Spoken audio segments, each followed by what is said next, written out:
I kindly request each one of you to close your eyes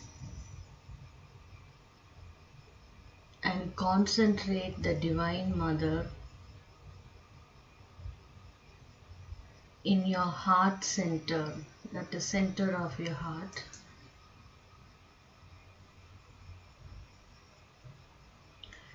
From here, we listen, and when I pause, we offer what we have listened. Like that, let the verses of Mother and Sri Aurobindo be the offering to the divine within.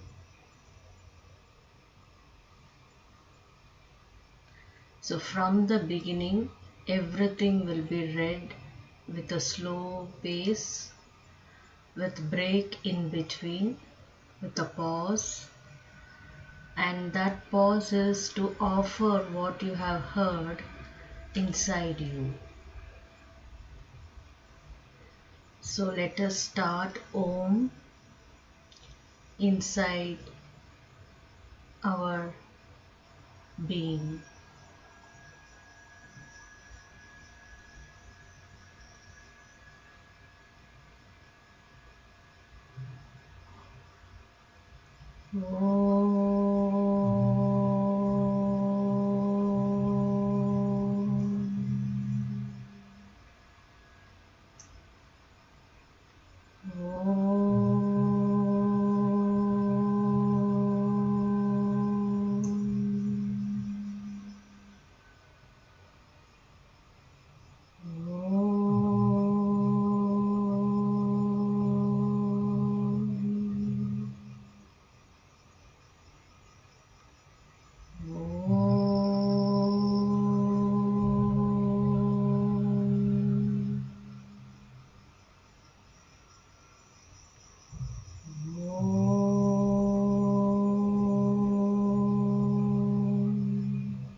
Om Namo Bhagavate Sri Aurovindaya.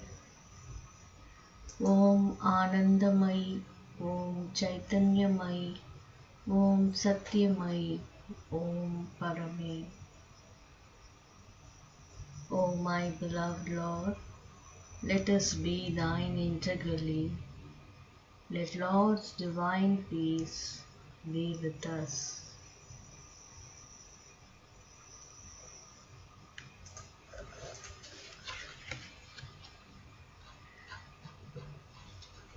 Prayers and meditations of the Divine Mother.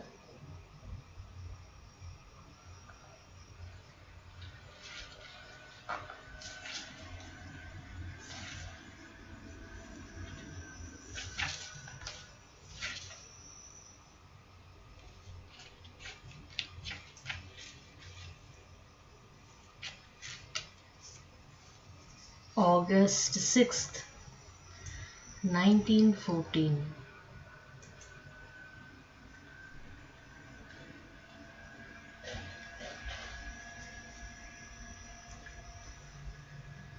What then are the defects, the blemishes that prevent the offering from being complete enough for thee to welcome it? The Holocaust from seeming to thee worthy to be received. There are still some limitations in this being, but wilt thou not shatter them?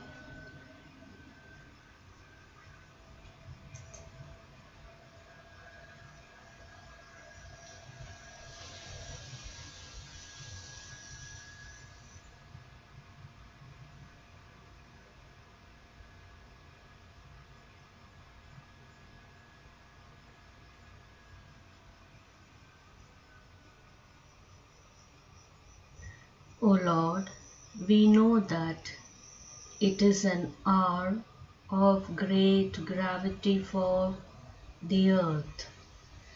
Those who can be thy intermediaries to it, to make a greater harmony arise from the conflict and from its dark ugliness. A diviner beauty must be ready for the work. O Lord, O Eternal Master, we entreat Thee, answer our endeavor, enlighten it, show us the way, give us the strength to break down all inner resistance and overcome every obstacle.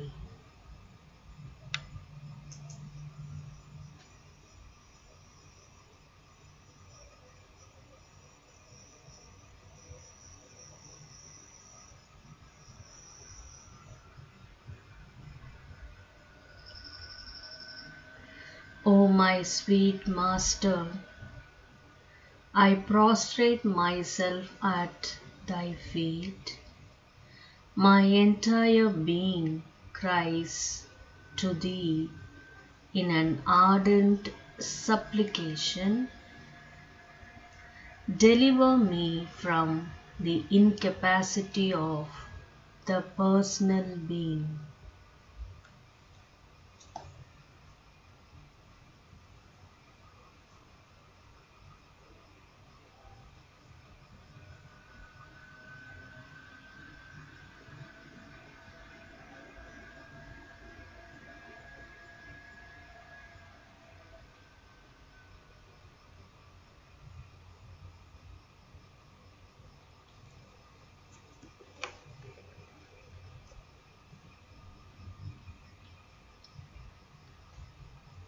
Sri Aurobindo's Hymns to the Mystic Fire.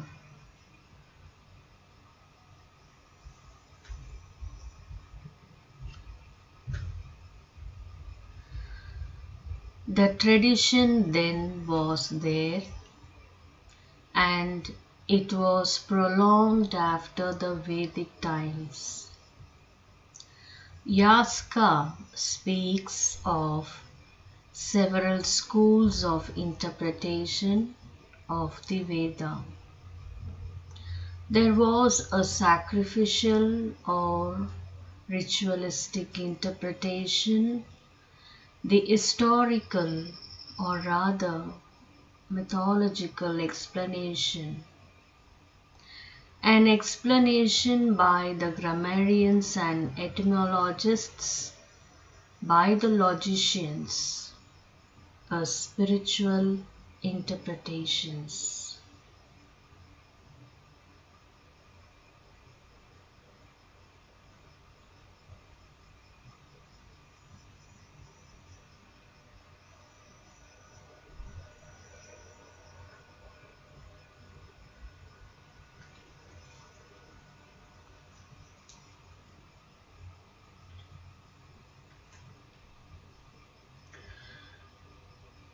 Yaska himself declares that there is a triple knowledge and therefore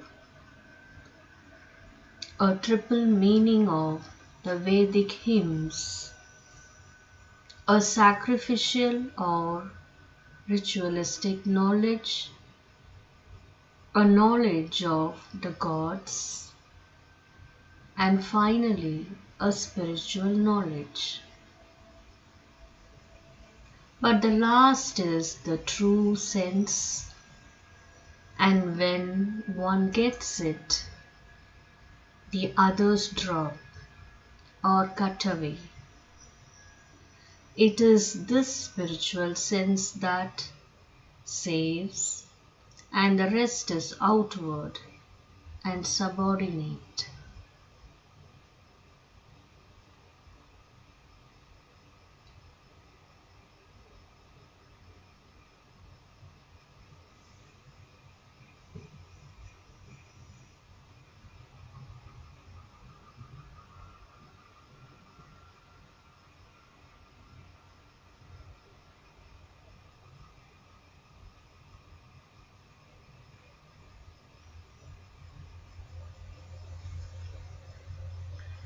He says that the rishis saw the true law of things directly by an inner vision. Afterwards, the knowledge and the inner sense of the Veda were almost lost, and the rishis who still knew had to save it by handing it down through initiation to disciples, and at last stage outward and mental means had to be used for finding the sense, such as Nirukta and other Vedangas.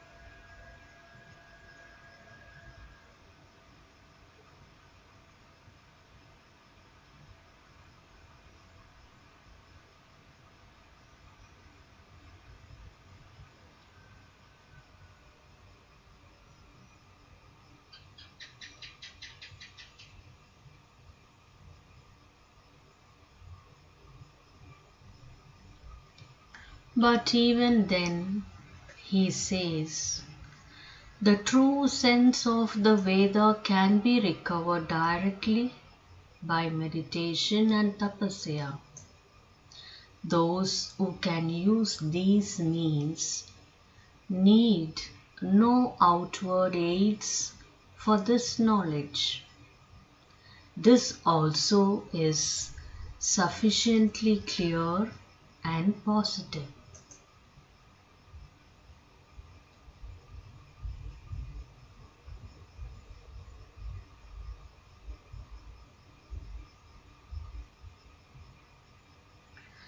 The 19th century European scholarship, writing in a period of materialistic rationalism, regarded the history of the race as a development out of primitive barbarism or semi-barbarism, a crude social life and religion, and a mass of superstitions. By the growth of outward civilized institutions, manners and habits, through the development of intellect and reason, art, philosophy and science, and a clearer and sounder, more matter-of-fact intelligence.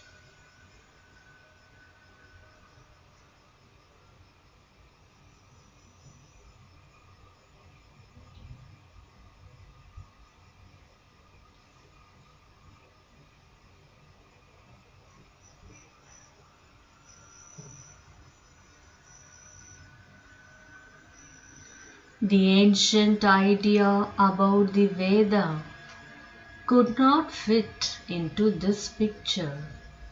It was regarded as rather a part of ancient superstitious ideas and a primitive error. But we can now form a more accurate idea of the development of the race.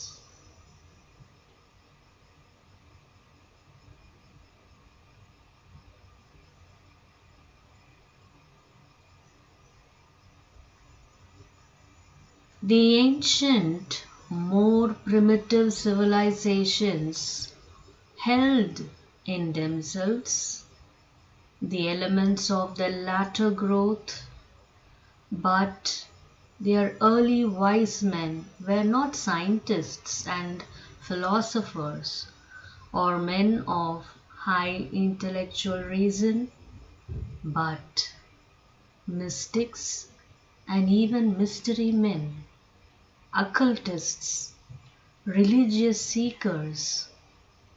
They were seekers after a veiled truth behind things and not of an outward knowledge.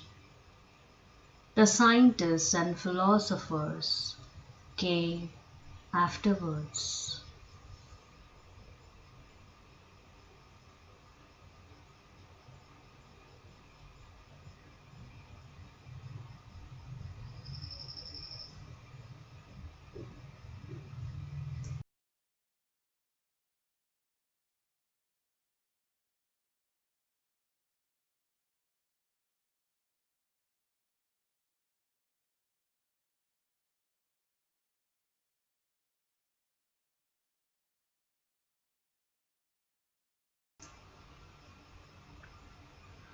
Sri Aurobindo, the Life Divine.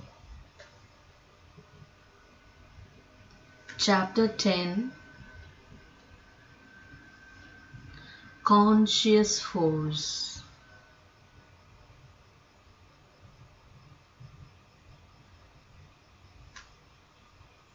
All forms of matter of which we are aware, all physical things even to the most subtle, are built up by the combination of these five elements.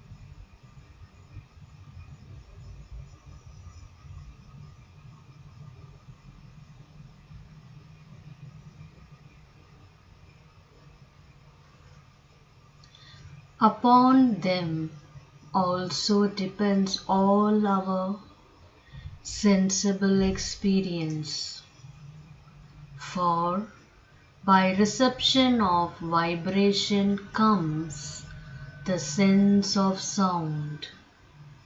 By contact of things in a world of vibrations of force, the sense of touch. By the action of light in the forms hashed, outlined, sustained by the force of light and fire and heat, the sense of sight. By the fourth element, the sense of taste. By the fifth, the sense of smell.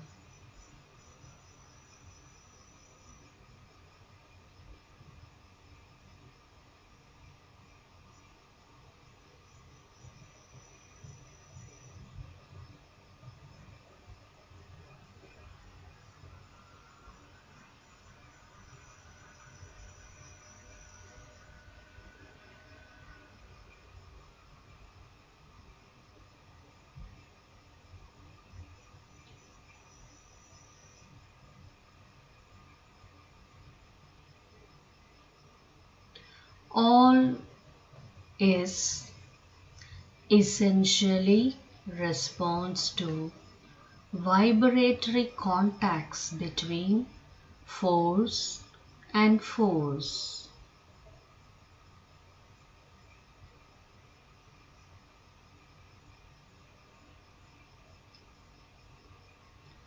In this way, the ancient thinkers bridged the gulf between pure force and its final modifications and satisfied the difficulty which prevents the ordinary human mind from understanding how all these forms which are to his senses so real, solid and durable can be in truth only temporary phenomena and a thing like pure energy to the senses non-existent, intangible and almost incredible can be the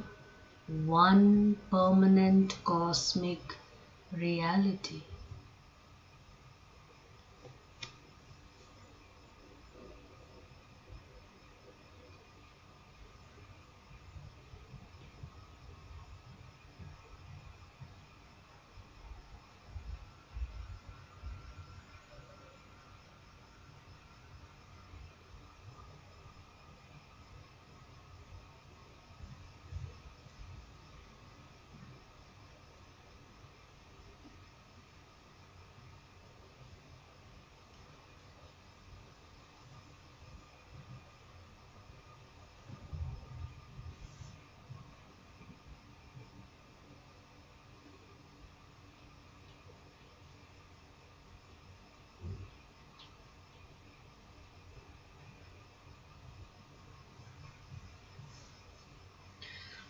Flowers, their spiritual significance, the mother.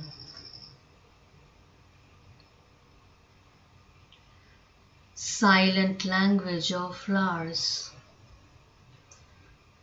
I can transmit a state of consciousness more easily to a flower than to a man. It is very receptive, though it does not know how to formulate its experience to itself because it lacks a mind. But the pure psychic consciousness is instinctive to it. When, therefore, you offer flowers to me, their condition is almost always an index to yours. There are persons who never succeed in bringing a fresh flower to me. Even if the flower is fresh, it becomes limp in their hands.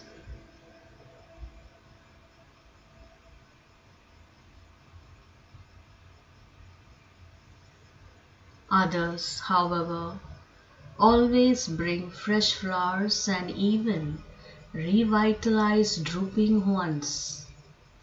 If your aspiration is strong, your flower offerings will be fresh. And if you are receptive, you will be also very easily able to absorb the message I put in, the flowers I give you. When I give them, I give you a state of consciousness. The flowers are the mediums, and it all depends on your receptivity, whether they are effective or not.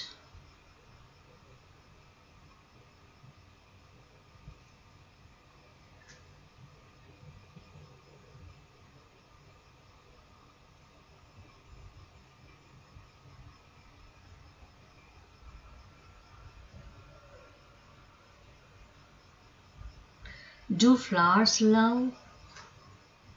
This is their form of love, this blossoming. Certainly, when one sees a rose opening to the sun, it is like a need to give its beauty. Only for us, it is almost unintelligible, for they do not think about what they do. A human being always associates with everything he does this ability to see himself doing it, that is, to think about himself, think of himself doing it.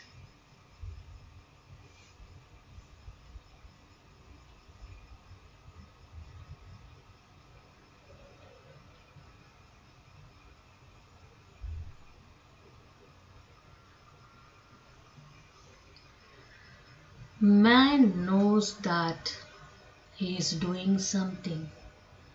Animals don't think. It is not at all the same form of love. And flowers, so to speak, are not conscious. It is a spontaneous movement, not a consciousness that is conscious of itself, not at all. But it is a great force which acts through all that, the great universal consciousness and the great force of universal love, which makes all things blossom in beauty.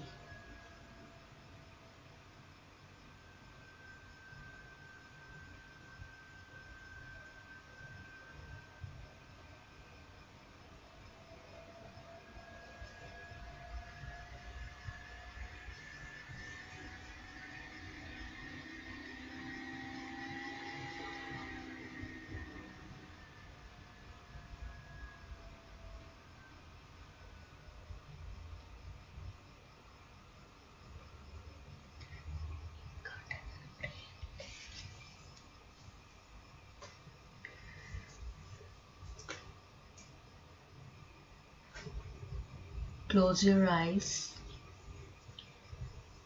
Prayer to Sri Aurobindo. To thee who has been the material envelope of our Master, to thee our infinite gratitude. Before thee who has done so much for us, who has worked, struggled, suffered, hoped, endured so much, before thee who has willed all, attempted all, prepared, achieved all for us. Before thee we bow down and implore that we may never forget even for a moment all we owe to thee. Prayer to the Spirit of Aurobindo in form of prayer for peace. Peace, peace upon all the earth. May all escape from the ordinary consciousness and be delivered from the attachment for material things. May they awake to the knowledge of thy divine presence, unite themselves with thy supreme consciousness, and taste the plenitude of peace that springs from it. Lord, thou art the sovereign master of our being. Thy law is our law, and with all our strength we aspire to identify our consciousness with thy eternal consciousness, that we may accomplish thy sublime work in each thing and at every moment. Lord, deliver us from all care for contingencies.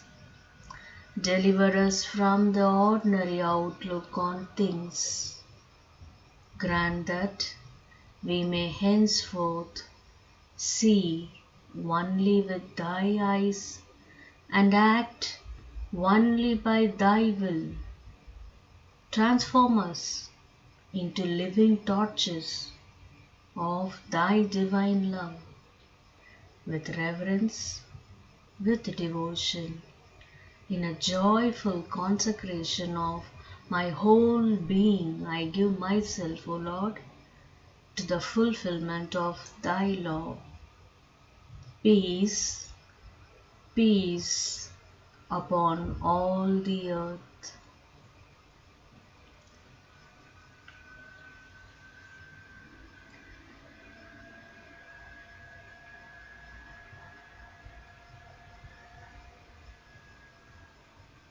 With this collective aspiration, let us concentrate in the heart of ourselves, and we concentrate there, be inside, and from there we chant as a gratitude of being in this satsang, and we chant Om 5 times.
Thank you, Mother. Thank you, Sri Aurobindo. And thanks each soul with filled with happiness, joy, and love, and protection of the Mother and the Lord.